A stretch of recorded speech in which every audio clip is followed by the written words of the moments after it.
From MTN News, this is Montana This Morning. Good Friday morning. It's 5:30. Welcome to Montana This Morning. I'm Victoria Hill. Thank you so much for kicking off your day and the weekend with us. Miller is here to tell us about this morning's rainy weather. Yep, we got a lot of rain this morning around the area. As we go along today, that will taper off here at Billings, but Miles City and areas east, you'll still see the rain as we go along today as that upper low pulls away from the area. Enjoy the rain while it lasts because we're going to get into a bit of a dry stretch coming up. Live look across downtown Billings, courtesy of the Stockman Bank weather cam, where we do have the rain and maybe even a little bit of fog out there in spots. It's very, very humid. Right now we're sitting at about 53 at Logan. There's that humidity at 93%. The dew point's 51, very close to our actual temperature, so you may see a little bit of fog this morning. Winds out of the northwest at 8 miles an hour. Look at all that moisture smack dab right in the middle of the viewing area. You can see some of the moderate stuff falling near Huntley, Hardin, going into Crow Agency right now. Forsyth heads up. Looks like it's making its way toward your area right now.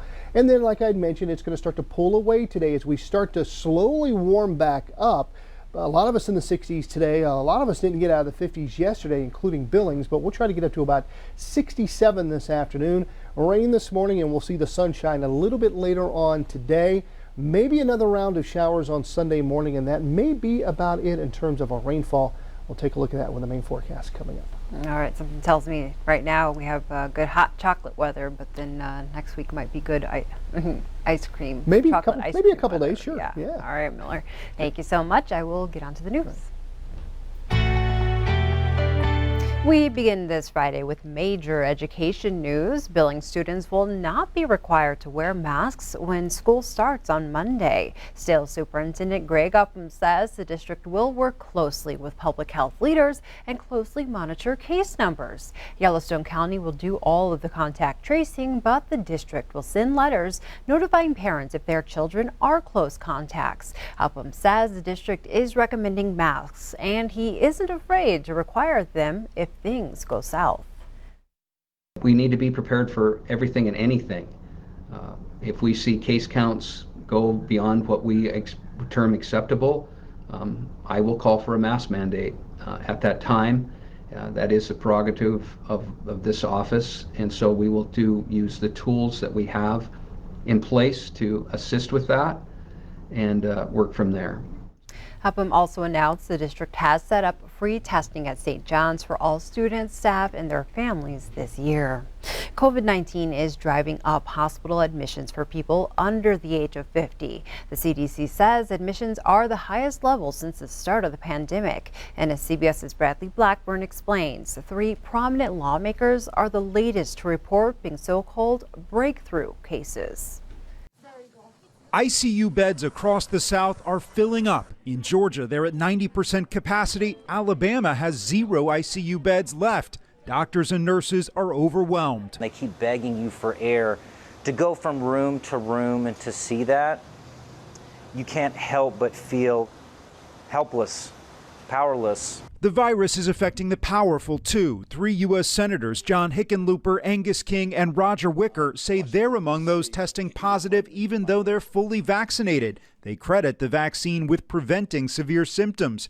Breakthrough cases are one reason the White House is recommending booster shots after seeing evidence overseas of worsening breakthrough infections. Our plan now is to get ahead of that. We don't want to start to see that in this country. In Illinois, one town's police department is shut down after every officer tested positive for COVID.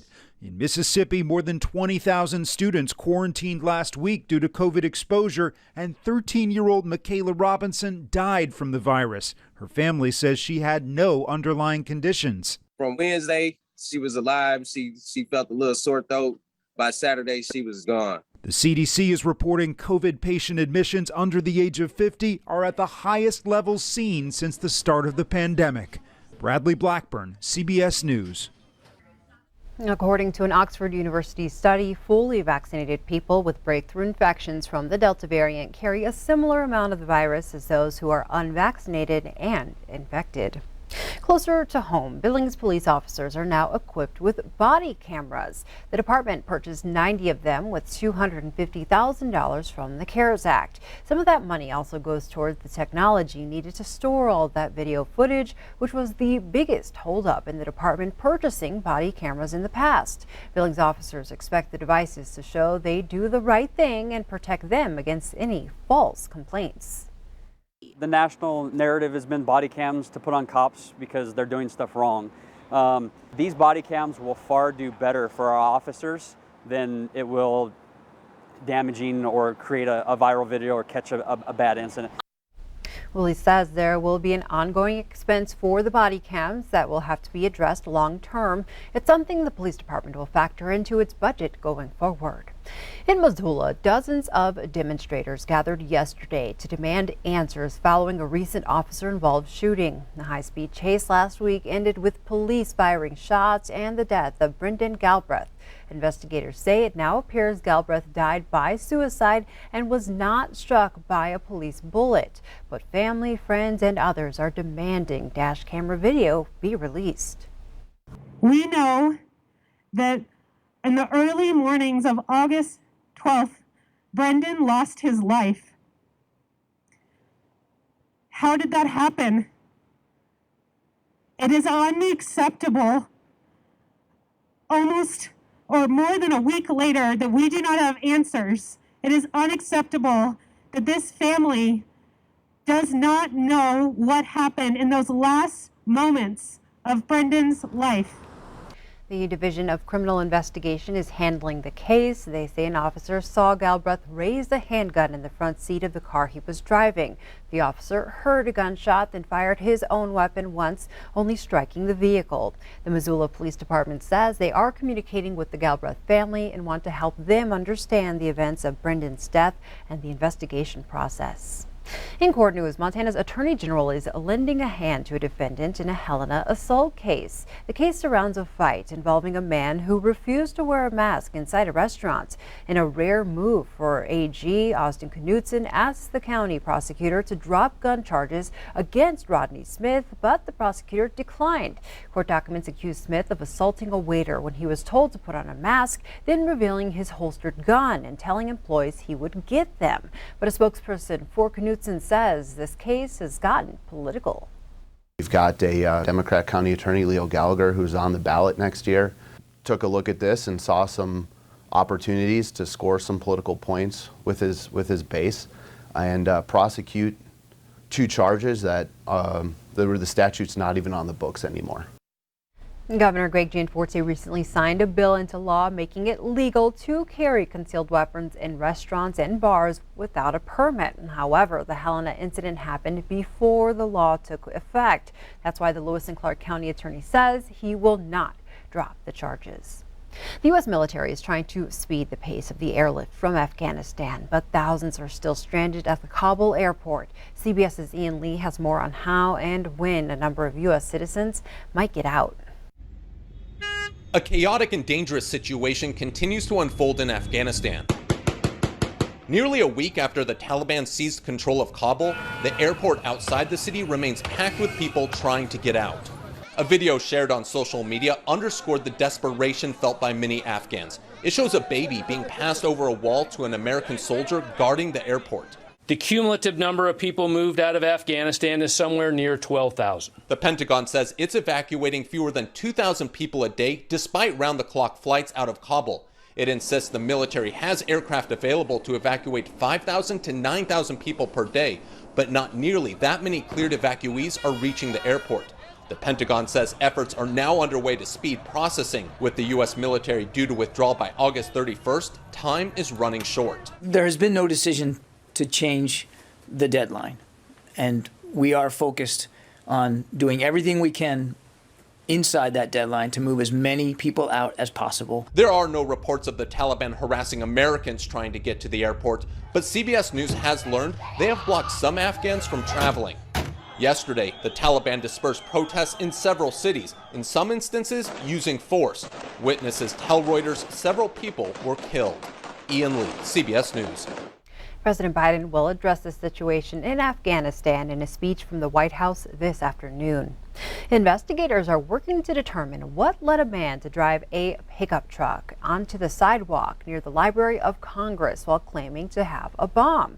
The suspect, identified by law enforcement as 49-year-old Floyd Ray Roseberry of North Carolina, surrendered after a 5-hour standoff. A sweep of the truck turned up no explosive device, but authorities say possible bomb-making materials were found.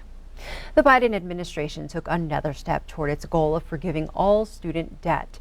The White House announced it will automatically cancel student loans for people who have limited income due to severe and permanent disabilities. Meanwhile, the Education Secretary said the discussion about whether it's legal to cancel debt for everyone is still ongoing. And before we take a break, we want to introduce you to one incredible 4-year-old. He knows his geography and his capitals, and he's not even in kindergarten. CBS's Jamie Yukas has more. You want a cookie? Every parent thinks their kid is a genius, but Sarah and Eric Lundberg have card-carrying proof. You like me Mensa card. Why do you like your Mensa card? Cause me a Mensa. 4-year-old Lawson became one of Mensa's youngest members at the age of 3. What's this flag? Senegal. Senegal. He's right. How about this one? Grenada. The pint-sized prodigy already knows the capital of every state and every country in the world. What's the capital of Argentina? Buenos Aires. Buenos Aires. What's the capital of Austria? Vienna. Vienna. Born premature, he didn't start talking until he was 2. But once he did, he suddenly knew every single flag, and I didn't teach him any of them. A super challenge. A super challenge? It's insane.